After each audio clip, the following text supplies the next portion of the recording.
नमस्कार, मी मुख्य संपादक संपय जाधव.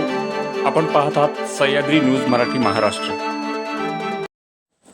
लोकशाहीर द ना गवाणकर पुरस्कार समारंभ उत्साहात संपन्न. लोकशाही द ना गवाणकर पुरस्कार प्रदान समारंभ 8 जून रोजी गंगामाई वाचन मंदिर आजरा येथे डॉक्टर भारत पाटणकर यांच्या हस्ते लोकसंघर्ष मोर्चाच्या लढाऊ नेत्या प्रतिभा शिंदे यांना पुरस्कार प्रदान करण्यात आला. पुरस्कार समितीचे अध्यक्ष जयवंतराव शिंपी अध्यक्षस्थानी होते. स्वागत मुकुंदराव देसाई यांनी केले. यावेळी डॉक्टर भारत पाटणकर यांनी मनोगत व्यक्त केले. यावर्षीचा हा पुरस्कार गुजरात महाराष्ट्राच्या सीमावर्ती भागात सातपुड्याच्या डोंगरातील आदिवासी आणि शेतकऱ्यांच्या लढणाऱ्या कार्यकर्त्या प्रतिभा शिंदे यांना देण्यात आला. हा पुरस्कार वितरण सोहळा प्रसंगी सामाजिक कार्यात आदिवासींच्या न्याय हक्काचा लढा देत असताना अन्यायाविरोधात चाललेल्या लढ्याविषयी बोलताना प्रतिभा शिंदे म्हणाल्या, पहा फक्त सह्याद्री न्यूज मराठी महाराष्ट्रवर. या पुरस्कार वितरण सोहळा कार्यक्रमासाठी समितीचे अध्यक्ष जयवंतराव शिंपी, कार्याध्यक्ष कॉम्रेड संपत देसाई, उपाध्यक्ष मोहनराव देसाई, सचिव सुनील पाटील, ज्येष्ठ सदस्य माजी नगराध्यक्षा गडहिंग्लज स्वाती कोरी, आजरा कारखाना संचालक सुधीर देसाई, एम के देसाई, विद्याधर गुरबे, अमर चव्हाण,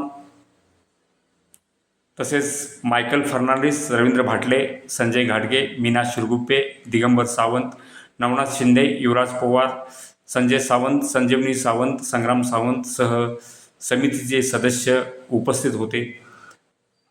डॉक्टर गौरी भोसले यांनी सूत्रसंचालन केले तर संजय घाटगे यांनी आभार मानले.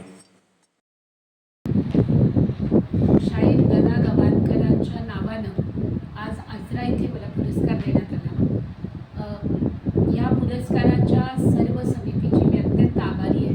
खरं म्हणजे आम्ही चळवळीमध्ये घडत गेलो ते ह्या सर्व शाहिरांच्या गीतांना प्रभावित होऊन त्यांनी त्यांच्या गीतांमधून ज्या सर्वसामान्य माणसांना प्रेरणा दिल्या, त्यांना लढण्याची ताकद दिली, त्याच ताकदीमध्ये आम्ही घडलेलो आहोत. आणि म्हणून त्यांच्या नावानं सुरू झालेला हा पुरस्कार मला दिला गेला त्याचा मला प्रचंड अभिमान आहे आणि मी त्यांची अत्यंत आभारी आहे. हा पुरस्कार सातपुड्यातल्या दऱ्याखोऱ्यामध्ये असणाऱ्या सर्व चळवळीतल्या आदिवासींचा पुरस्कार आहे.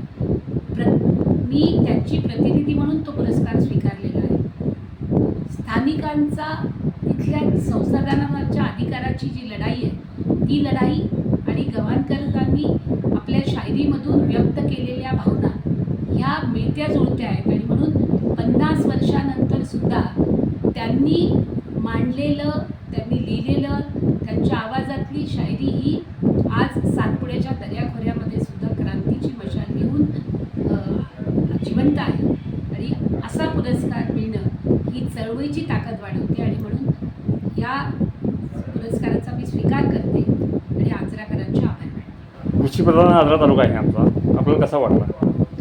अत्यंत समृद्ध असा हा आजरा तालुका आहे, जिथे सगळ्या प्रकारच्या म्हणजे आपण आता मला ज्या पुरस्कार देताना टोपलीमध्ये जी काही फळं दिली गेली होती ती जर बघितली तर त्याच्यामध्येच त्याचं सौंदर्य, त्या आजरा तालुक्याचं सौंदर्य, तिथल्या एकूणच मातीमधलं जे काही आहे त्याचं सौंदर्य आपल्याला दिसतं. आणि म्हणून त्याच्याकडे बघितल्यानंतर सुद्धा अतिशय मन प्रफुल्लित होतं.